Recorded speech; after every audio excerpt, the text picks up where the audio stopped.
evaporation. What is evaporation and what is the process behind the evaporation? Liquid का vapours में convert होना either by exposing the liquid to the air or by heating. Liquid vapours में कैसे convert होंगे? या तो आप liquid को एक्सपोज कर दो एयर में या फिर लिक्विड को हीट कर दो. Now what is the process behind the evaporation? देखते हैं इसको हम. मैंने एक बीकर लिया और उस बीकर में मैंने वाटर डाल दिया. मैंने एक बीकर लिया और उस बीकर में मैंने वाटर डाल दिया.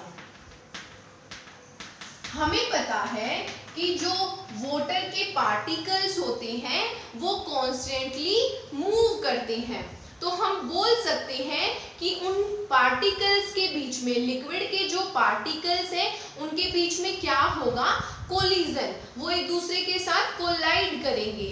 तो वो एयर के साथ भी कोलाइड करेंगे. अगर मैंने इस लिक्विड को एयर में एक्सपोज कर रखा है, अगर मैंने इस लिक्विड को एयर में एक्सपोज कर रखा है तो लिक्विड के पार्टिकल्स एयर के पार्टिकल्स के साथ भी क्या करेंगे? कोलाइड करेंगे. लेकिन अगर मैं इस बीकर को एक लिड की हेल्प से कवर कर दूं, अब मैंने इसको ढक दिया, तो जो लिक्विड के पार्टिकल्स हैं वो क्या करेंगे? सिर्फ लिक्विड के पार्टिकल्स के साथ कोलाइड करेंगे. जो लिक्विड के पार्टिकल्स हैं वो एक दूसरे के साथ कोलाइड करेंगे. लेकिन जैसे ही मैं इस लिड को हटा दूं तो क्या होगा? यहाँ पर चारों तरफ क्या है स्टूडेंट्स? एयर के पार्टिकल्स. चारों तरफ क्या है? एयर के पार्टिकल्स. तो जो लिक्विड के पार्टिकल्स होंगे वो किसके साथ कोलाइड कर रहे हैं? लिक्विड के पार्टिकल्स के साथ भी और एयर के पार्टिकल्स के साथ भी. दोनों के साथ कोलाइड कर रहे हैं. अब होता क्या है स्टूडेंट्स?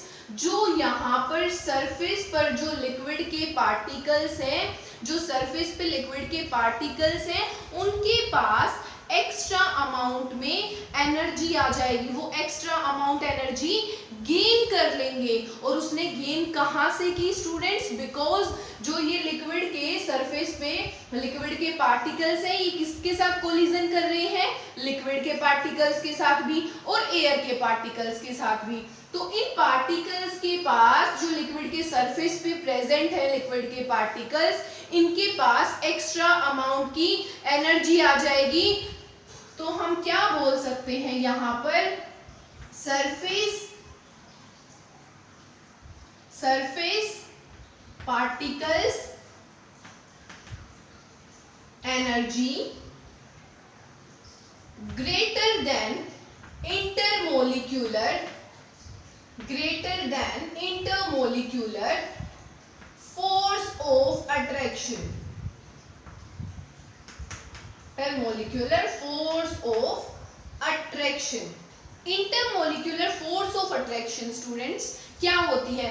वो फोर्स जो लिक्विड के पार्टिकल्स को लिक्विड के अंदर ही बाउंड करके रखती है, उनको कहीं जाने नहीं देती. उस फोर्स को क्या बोला है? Intermolecular force of attraction.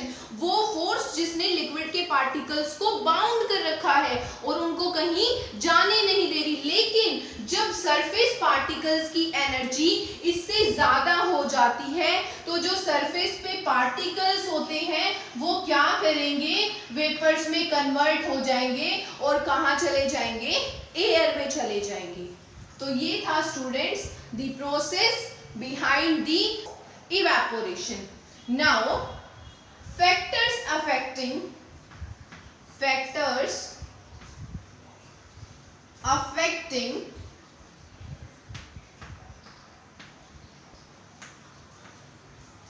first is nature of liquid.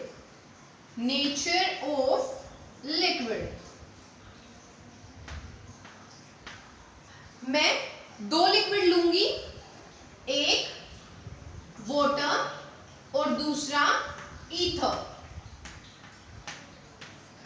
Students, जितना बॉइलिंग पॉइंट कम होता है उतना ही रेट ऑफ इवेपोरेशन ज्यादा होता है. Lower the boiling point higher is the rate of evaporation. मैंने दो लिक्विड लिए, एक ईथर, वाटर का जो बॉइलिंग पॉइंट होता है वो 100 डिग्री सेल्सियस होता है, ईथर का बॉइलिंग पॉइंट 34 डिग्री सेल्सियस होता है।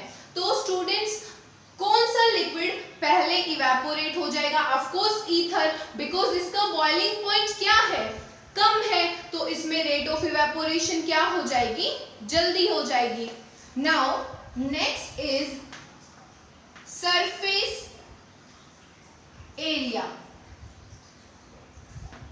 जितना ज्यादा सरफेस एरिया होगा उतनी ही ज्यादा रेट ऑफ इवेपोरेशन होती है। मैंने चाय ली है, एक कप में चाय ली है और एक सॉसर में चाय ली है, कौन सी चाय जल्दी ठंडी हो जाएगी? ऑफ कोर्स सॉसर वाली। क्यों स्टूडेंट्स? बिकॉज उसका सरफेस एरिया क्या है, ज्यादा है, दैट्स व्हाई सॉसर वाली चाय जल्दी ठंडी हो जाएगी। ऐसे ही हमने जो ब्लैंकेट है उसको सुखाने के लिए डाल रखा है, हमने उसको वॉश किया था, हमने उसको सुखाने के लिए डाला है। एक तो मैं उसको इकट्ठा करके डाल दूं और एक मैं उसको ओपन करके डाल दूं, तो कौन सा जल्दी सूख जाएगा? ऑफ कोर्स जो मैंने ओपन करके डाला है, बिकॉज जितना ज्यादा सरफेस एरिया उतना ही रेट ऑफ इवेपोरेशन ज्यादा हो। Now next is temperature. Next is temperature. Students जितना ज्यादा टेम्परेचर होगा उतना ही ज्यादा रेट ऑफ इवेपोरेशन होता है। आपने देखा है कि गर्मियों में कपड़े जल्दी सूख जाते हैं एज कंपेयर टू विंटर्स। क्यों? बिकॉज विंटर्स में जो टेम्परेचर होता है वो क्या होता है, कम होता है, और समर में जो टेम्परेचर होता है वो क्या होता है, ज्यादा। तो जितना ज्यादा टेम्परेचर उतना ही ज्यादा rate of evaporation. Now next factor is, यहां लिख रही हूं मैं, next factor is wind speed या बोल सकते हो wind velocity। जितनी ज्यादा विंड स्पीड होगी उतना ही ज्यादा रेट ऑफ इवेपोरेशन होगा। स्टूडेंट्स आपने घर पे देखा होगा कि जब भी मम्मी पोछा लगाती है या घर पे कोई भी मेंबर पोछा लगाता है, अगर आप फैन चला दो तो वो जल्दी सूख जाता है, लेकिन अगर आप फैन नहीं चलाते तो उसको सूखने में टाइम लगता है। तो जितनी ज्यादा विंड स्पीड होगी उतना ही ज्यादा रेट ऑफ इवेपोरेशन होगा। Now next is humidity. Students humidity होती क्या है? एयर में ऑलरेडी वाटर वेपर्स का प्रेजेंट होना। एयर में ऑलरेडी वाटर वेपर्स का प्रेजेंट होना। दो एयर होती हैं, एक तो ड्राई एयर और दूसरी ह्यूमिड एयर। ह्यूमिड एयर का क्या मतलब है? ऑलरेडी वाटर वेपर्स का एयर में प्रेजेंट होना। तो जितनी ज्यादा ह्यूमिडिटी होगी उतना ही रेट ऑफ इवेपोरेशन कम होगा। नाउ एक बहुत ही इंपॉर्टेंट बात स्टूडेंट्स, जो इवेपोरेशन होता है वो एक सरफेस फिनोमिना है। जो इवेपोरेशन होता है वो सरफेस फिनोमिना होता है। स्टूडेंट्स आपने घर पे देखा होगा, जब हम गर्मियों में हम पीने के पानी के लिए क्या यूज करते हैं? मटका यूज करते हैं। जब हम मटके में पानी डालते हैं, आप उस पानी का टेम्परेचर नोट करना और 2-3 घंटे के बाद उस पानी का टेम्परेचर नोट करना। दोनों टेम्परेचर्स में आपको डिफरेंस मिलेगा। पहले जो पानी का टेम्परेचर था जब आपने उसमें डाला था मटके में, तो उस पानी का टेम्परेचर ज्यादा होगा, लेकिन 2-3 घंटे बाद जब आप उसको देखोगे वो पानी ठंडा हो चुका होगा और उसका टेम्परेचर कम हो चुका होगा। ऐसा क्यों हुआ स्टूडेंट्स? बिकॉज देखो मैं यहाँ पर एक डायग्राम बना रही हूं। मैंने यहाँ पर एक मटका बनाया है, यहाँ पर मैं एक मटका बना रही हूँ छोटा सा। इस पे क्या होते हैं स्टूडेंट्स, इसका जो ये बाहर की जो ये कवरिंग होती है स्टूडेंट्स, इस पे क्या होते हैं? पोर्स होते हैं।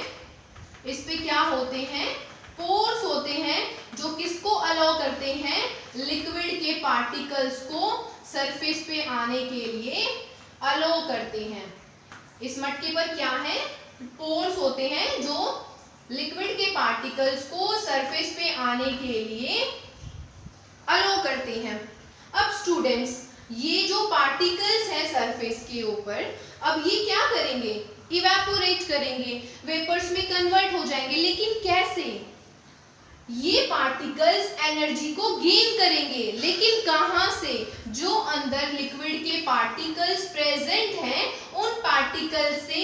ये पार्टिकल्स जो सरफेस पे प्रेजेंट हैं, ये सरफेस पार्टिकल्स अंदर वाले पार्टिकल से एनर्जी को गेन कर लेंगे। और अगर अंदर से इन्होंने एनर्जी को गेन कर लिया, इट मीन स्टूडेंट्स, जो अंदर वाटर है, वाटर के जो पार्टिकल्स हैं उनकी एनर्जी क्या हो गई, कम हो गई। एनर्जी इनकी कम हो गई तो मतलब टेम्परेचर कम हो गया।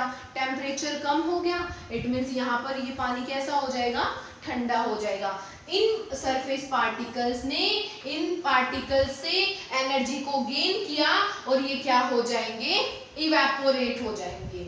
और पानी क्या हो गया, ठंडा हो गया। Because students, evaporation cause cooling. Students, आपने देखा होगा गर्मियों में छतों पे पानी स्प्रिंकल किया जाता है, वाटर को स्प्रिंकल किया जाता है। ऐसा क्यों करते हैं हम स्टूडेंट्स?